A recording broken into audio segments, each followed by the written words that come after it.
शुरुआत करते हैं आज की न्यूज़पेपर की पहली न्यूज़ हम पीआईबी से देखेंगे। पीआईबी की न्यूज़ पहली आई है वो है आयुर्वेदिक औषधियों से लेकर है।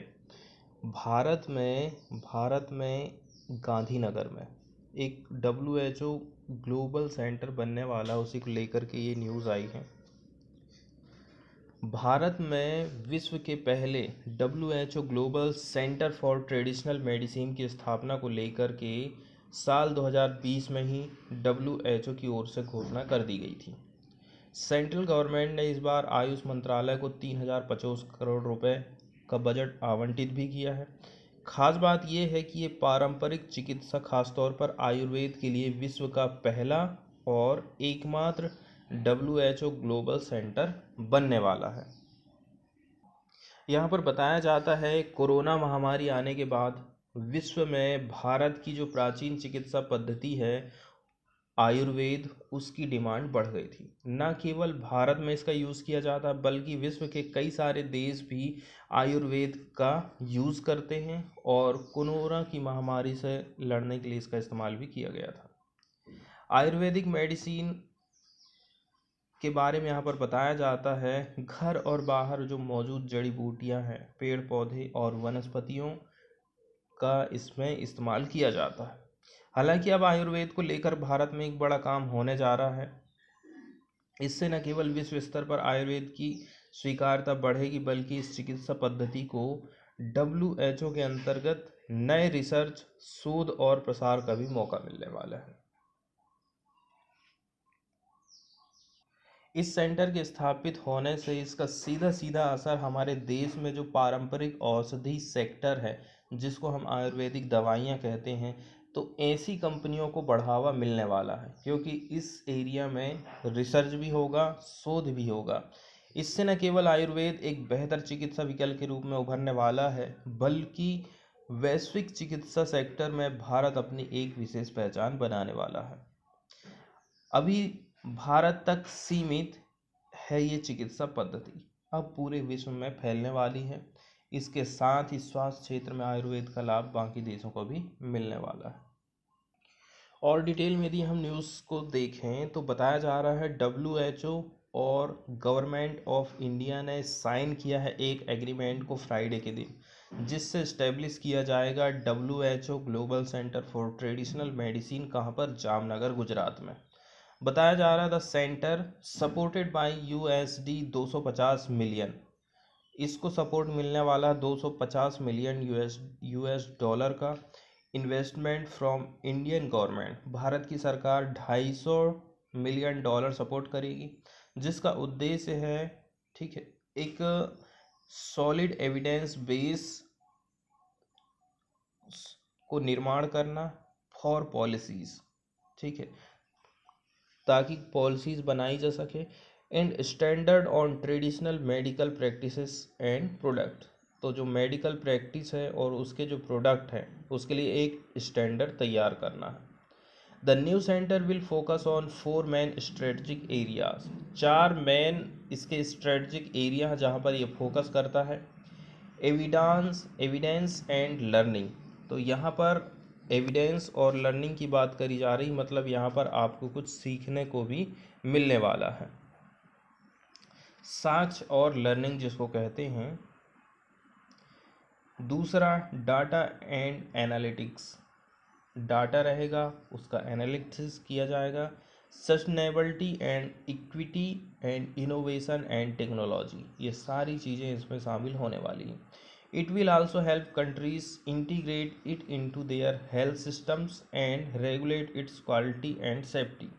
बताया जा रहा है ये मदद करने वाला है बहुत सारे देशों को कि वो इंटीग्रेट हो सके into their health system, आपस में दो कंट्री के हेल्थ सिस्टम को जोड़ा जाएगा, एंड रेगुलेशन और क्वालिटी और सेफ्टी की बात यहाँ पर की गई है। आगे बताया जाता है कि लगभग 80% of the world's population is estimated to use traditional medicine, जिसको हम आयुर्वेदिक दवाइयाँ कहते हैं।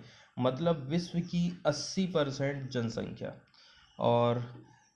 और बताया जा रहा है 194 कंट्री हैं, जिसमें से 170 मेंबर देश have reported it use and their government have asked for WHO support in creating a body of reliable evidence and data on traditional medicine practices and products। अब WHO का भी इसको समर्थन मिलने वाला है।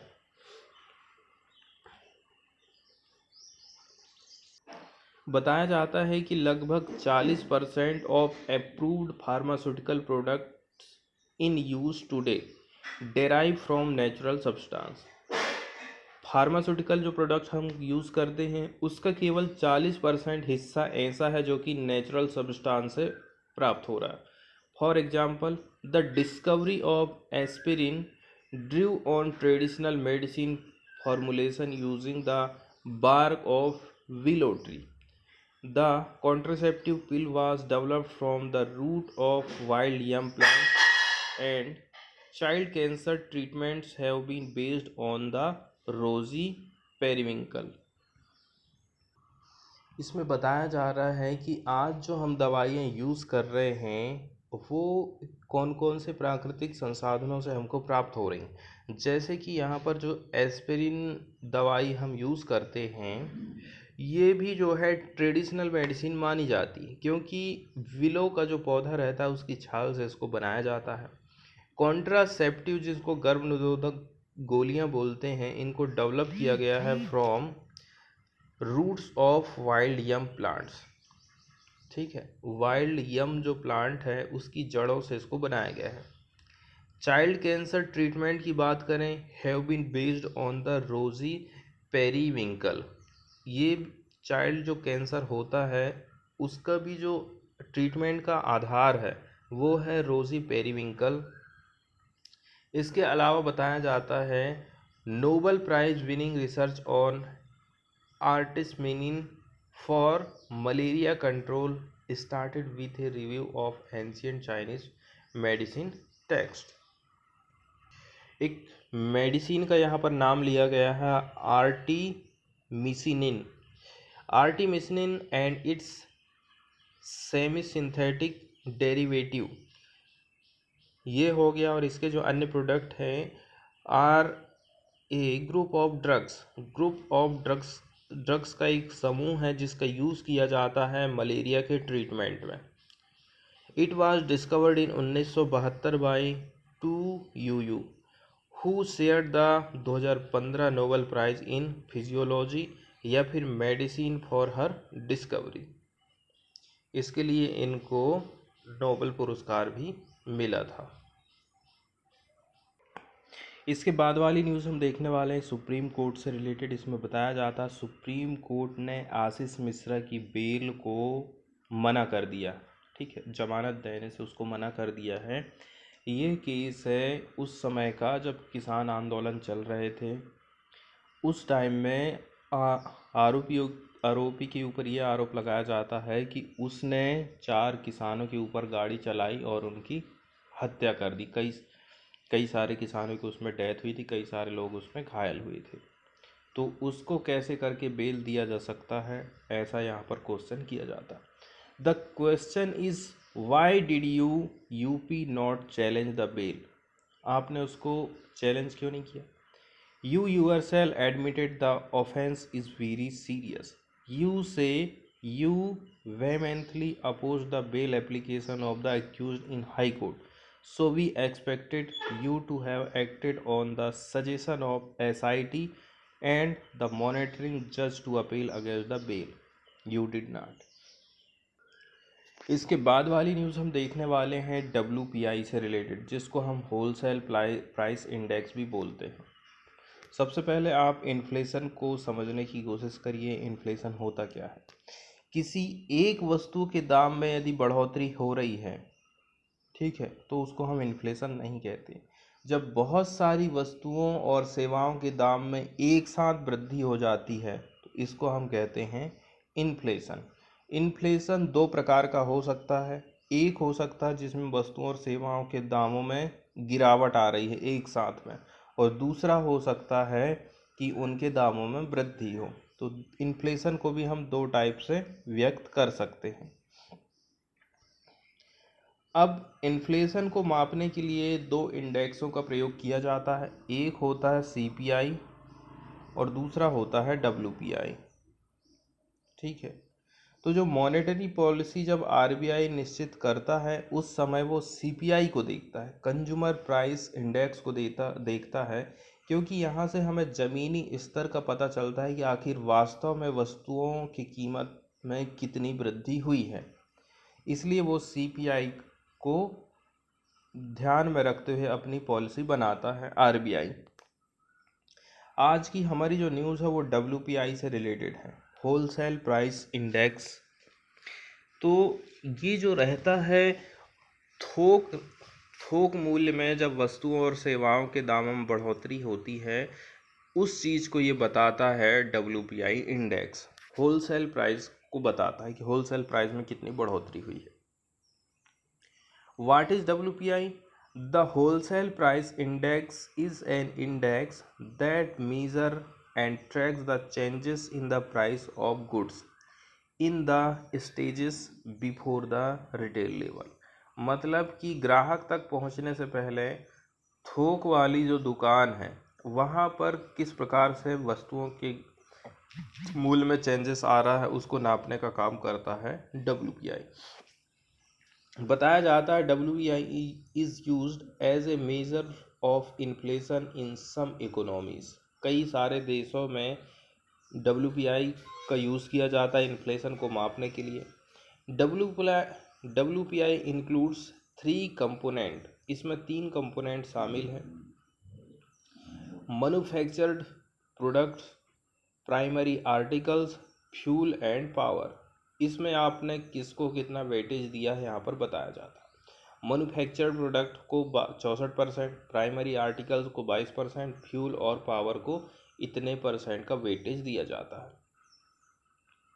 Institute of the earlier 2004-05 base year for the WPI will be 2011-12। पहले 2004-05 का चलता था। इस साल में वस्तुओं की कीमत कितनी थी और 2022 में कितनी है। ठीक आजकल क्या कर दिया गया है, 2005 में किसी वस्तु का थोक मूल्य कितना था और 2022 से उसकी तुलना आज की जाती।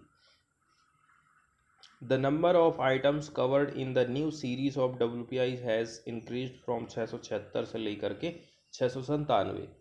पहले होलसेल प्राइस इंडेक्स में 676 वस्तुएं आती थी, अब इसको बढ़ा करके 697 कर दिया गया है। इशू की बात करें डब्ल्यूपीआई से रिलेटेड आखिर है क्या। Following the Urjit Patel committee recommendation, the RBI Act has been amended and flexible inflation targeting has been put in place with CPI inflation as the nominal anchor. अब जो सीपीआई इन्फ्लेशन है वो कैसा हो गया है, नॉमिनल इन्फ्लेशन एंकर हो गया। Under the FITS, the RBI has been mandated to achieve price stability measure in term of CPI inflation. The use of WPI inflation has been completely done away with. Wholesale price index का यहाँ पर graph बताया गया है, ये आप देख सकते हैं। ठीक है, ये आपकी जीरो वाली लाइन है। ये जनवरी 2018 में ग्राफ कहाँ तक चढ़ा था, 5% से नीचे ही रहा था। जनवरी 19 में 5 के ऊपर गया होलसेल प्राइस इंडेक्स। ठीक है, और जनवरी 2022 का ये डाटा दिया गया है जिसमें 14.5% तक पहुंच गया था। ये होलसेल प्राइस का इंडेक्स है, मतलब कि ये बताता है कि होलसेल में भी वस्तुओं की कीमत में लगातार वृद्धि हो रही है। इसके बाद वाली न्यूज़ हम देखने वाले हैं एयर बैग से रिलेटेड। ये पिक्चर आप देख रहे हैं, यहाँ पर एयर बैग को बताया जा रहा है जैसे कि ये स्टीयरिंग है, यहाँ पर जो एयर बैग है वो किस प्रकार से फूल गया। तो जब ड्राइवर चलाएगा गाड़ी और कभी एक्सीडेंट होता है तो वो डायरेक्ट स्टीयरिंग से नहीं टकराएगा। ठीक है, ये इस प्रकार से गुब्बारा जैसा है, गद्दे जैसा, इसमें टकराएगा तो उसको चोट नहीं लगेगी। Airbags are a supplemental protection, ये सप्लीमेंटल प्रोटेक्शन होते हैं and are design to work best in combination with seat belt. इनका यूज़ किया जाता है कॉम्बिनेशन के साथ में, किसके, सीट बेल्ट की। The goal of an airbag is to slow the driver और पैसेंजर्स फॉरवर्ड मोशन। पैसेंजर की जो आगे की तरफ वाली मोशन है उसको स्लो करना, ड्राइवर आगे की तरफ मूव ना कर सके उसकी मोशन को स्लो करना, इसका मेन उद्देश्य होता है जब भी कभी कोई कार एक्सीडेंट होता है। Airbags reduce the chance that your upper body and head will collide with the interior of your car during a crash. जब कभी कार का एक्सीडेंट होता है तो आपका सिर ऊपर की तरफ नहीं टकराएगा, सामने की तरफ नहीं टकराएगा, उससे बचाने के लिए एयरबैग का यूज़ किया जाता है।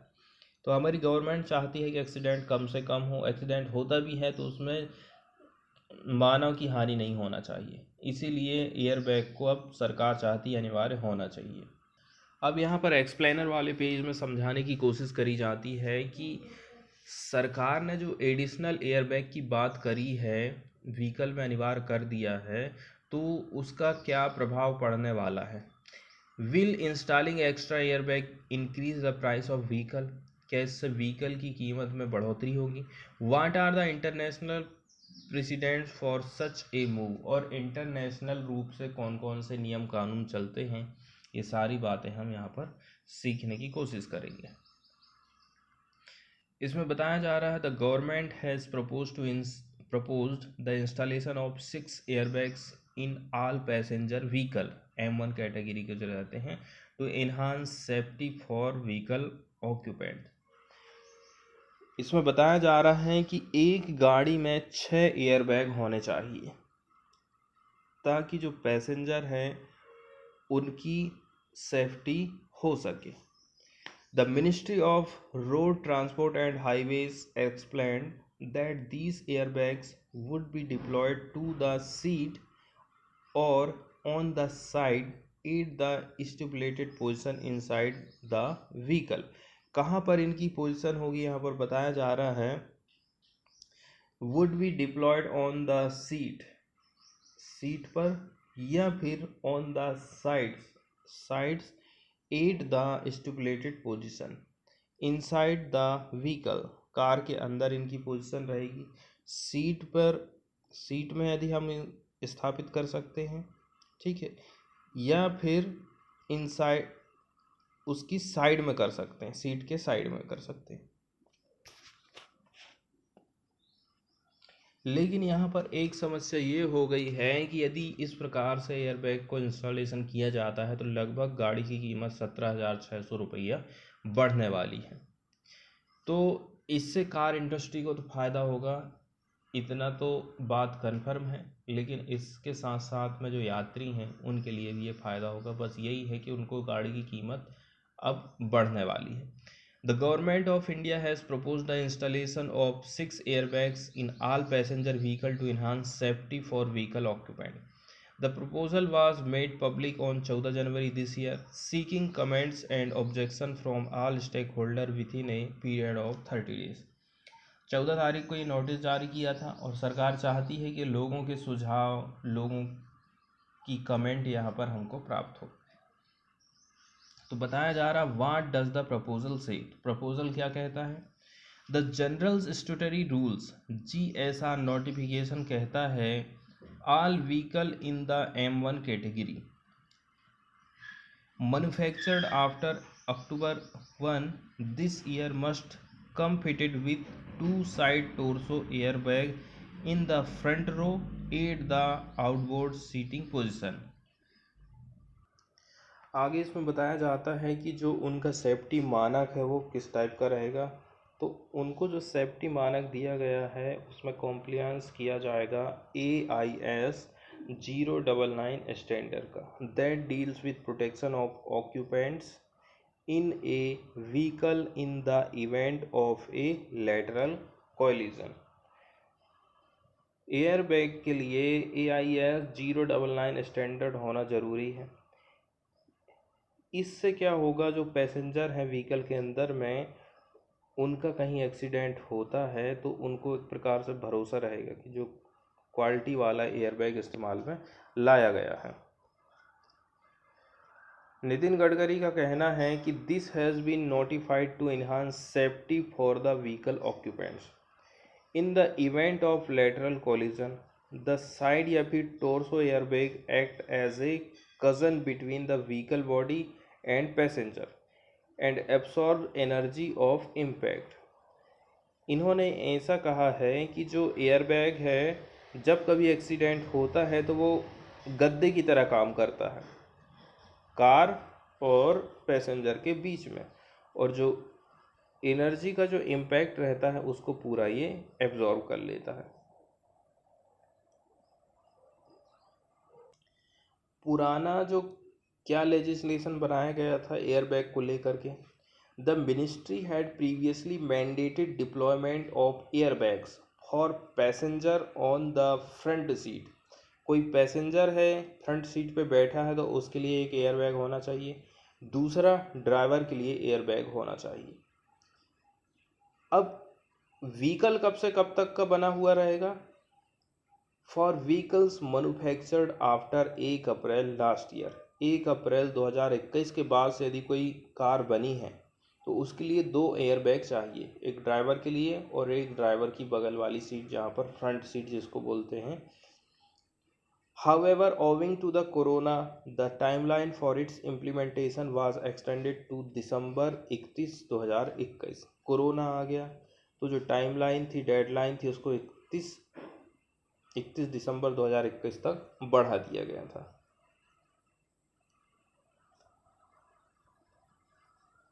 अब आगे बात आ जाती है कि कारों की कीमत में कितनी बढ़ोतरी होने वाली है। नॉर्मली तो यहाँ बताया जा रहा है कि 17,600 रुपया आपका बढ़ना है। कुछ केसेस में तो ऐसा भी होने वाला है कि कंपनी आपसे ज़्यादा पैसा वसूल सकती है, क्योंकि वो कार के जो स्ट्रक्चर है उसकी इंजीनियरिंग में बदलाव करेगी, क्योंकि उसे एडिशनल एयरबैग लगाना है। Further, the news agency reported that Society of Indian Automobile Manufacture has asked the ministry to review and reconsider. ये एक ग्रुप है जिसका कहना है कि आप इसको रिव्यू करिए और फिर से इसको रिकंसिडर करिए रूल्स को। Side and curtain bags are not mandated anywhere else in the world, क्योंकि इसमें बताया जा रहा है साइड वाला और जो कर्टेन बैग है वो विश्व में कहीं पर भी यूज़ नहीं किया जाता है। ये देख लीजिए, आप पिक्चर में देख सकते हैं, ये फ्रंट में तो एयरबैग 2 ठो दिख ही रहे हैं, इसके अलावा साइड में भी आपको ये एयरबैग दिख रहे हैं। ठीक है, सीट की यहाँ पर यदि कोई बैठा तो उसके साइड में राइट हैंड साइड में भी एयरबैग बने हुए हैं। इसके अलावा ये जो कांच जिधर रहती है, साइड वाली कांच, खिड़की तरफ भी एयरबैग यहाँ पर दिखाया गया है। तो टोटल 6 एयरबैग की बात यहाँ पर करी जा रही है, उनको हम देख लेते हैं। अब मेन बात आ जाती है कि चलो कीमत को भी हमने मान लिया कि ये ज़्यादा महंगा पड़ रहा है या फिर हमें एवरेज पड़ रहा है। ये 5-10 हज़ार पड़ेगा नहीं तो लगभग 20 हज़ार के अंदर में खर्च आएगा। बात आ जाती है कि कितनी सेफ्टी हमको इससे मिलने वाली है। Will the move ensure safety in case of collision? According to the US National Highway Traffic Safety Administration NHTSA, frontal airbag saved 50,457 lives between 1987 and 2017। Front का जो एयरबैग है उसने जाने बचाई लगभग 50,500 1987 और 2017 के बीच में। Enough to fill a major league baseball stadium. ठीक है, ये इनफ है मेजर लीग बेसबॉल स्टेडियम के बराबर को फिल करने के लिए। It added airbag to prevent the passengers upper body or head from hitting the vehicle's interior during the crash। इससे क्या होता है, हमारी जो अपर बॉडी है या फिर हमारा जो सिर है, ये व्हीकल का जो इंटीरियर हिस्सा रहता है, आंतरिक हिस्सा, उस जब कभी क्रैश होता तो वो टकराता नहीं। The transport regulatory body says passenger must also ensure fastening there seat belts on the road. Transport regulatory body का कहना है पैसेंजर को सीट बेल्ट भी बांध के रखना है। मिस्टर गडकरी का कहना है recently concluded parliamentary session that 8,558 lives in 2020 could have been saved in head on collision with the use of airbags.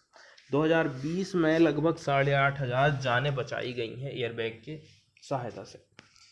Similarly side collision cost, side वाले जो एयर बैग हैं 14,271 लाइव्स एंड 31% ऑफ दूस और 4,424 live could have been saved with the use of side air bags. अगली news हम देखने वाले Indian army से। इसमें बताया जा रहा लेफ्टिनेंट जनरल मनोज पांडे बन गए हैं आर्मी के नए chief. He will assume charge on April 30 अप्रैल से चार्ज इनको मिलने वाला है।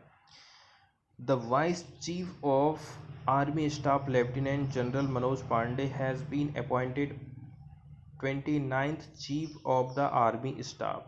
29वें नंबर के ये चीफ ऑफ आर्मी स्टाफ बनने वाले हैं। A defence ministry statement said on Monday.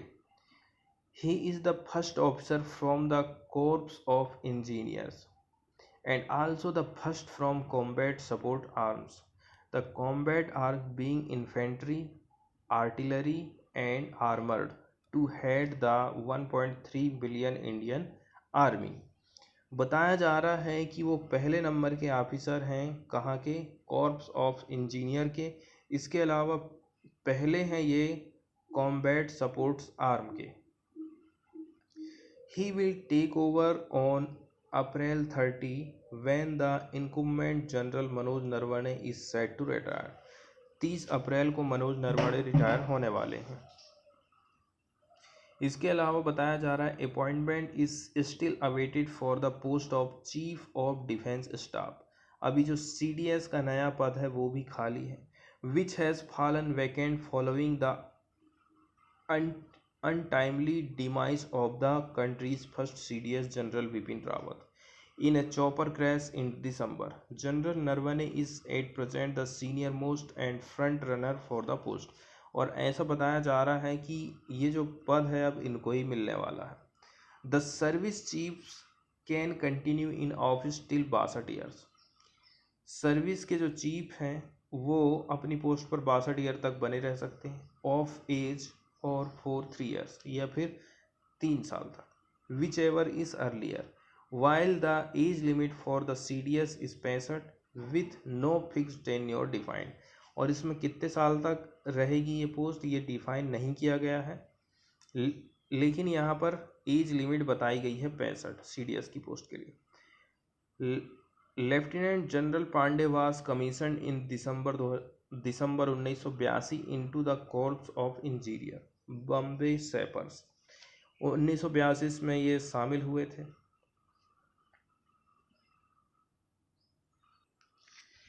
इसके बाद वाली न्यूज़ आई है रेरा से रिलेटेड। इसको समझने की हम कोशिश करेंगे। रेरा भारत सरकार द्वारा बनाया गया एक कानून है जो घरेलू खरीदारों की रक्षा करने के साथ साथ में रियल एस्टेट में पूंजी निवेश को बढ़ाना और देने में मदद करता है।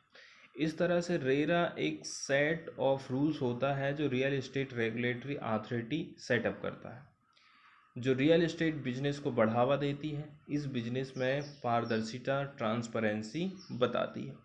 रेरा के माध्यम से जो भी रियल एस्टेट के कारोबार हो रहे हैं उनको कंट्रोल किया जाता है।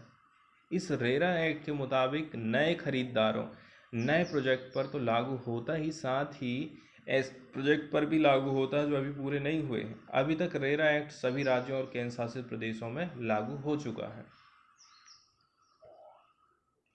इसमें बताया जा रहा है हर स्टेट में रियल एस्टेट रेगुलेटरी अथॉरिटी बनने वाली है और हर प्रोजेक्ट को यहाँ पर रजिस्ट्रेशन करवाना पड़ेगा, तब काम शुरू होगा। रजिस्ट्रेशन के बाद ही डेवलपर और बिल्डर अपने प्रोजेक्ट के बारे में विज्ञापन दे सकते हैं। प्लाट या फिर अपार्टमेंट बेचने वाले सभी प्रॉपर्टी डीलर्स को यहाँ पर रजिस्ट्रेशन करवाना ज़रूरी है। मतलब कि जो प्रोजेक्ट बन रहा है उसकी हर जानकारी, मतलब प्रमोटर का नक्शा, ज़मीन की स्थिति, कब तक पूरा हुआ, किस विभाग से मंजूरी मिली, किस विभाग से नहीं मिली, ये सारी चीज़ों की जानकारी यहाँ पर देना ज़रूरी है। धोखाधड़ी पर सज़ा का प्रावधान भी किया गया है। अगर बिल्डर किसी खरीदार से धोखाधड़ी करता है तो खरीदार इसकी शिकायत इस अथॉरिटी से कर सकता है। 3 साल की सज़ा का प्रावधान किया गया है। ठीक है। रियल एस्टेट में काम करने वाले एजेंट को भी यहाँ पर रजिस्ट्रेशन करवाना ज़रूरी है। सरकारी प्रोजेक्ट भी इसके दायरे में आ जाते हैं।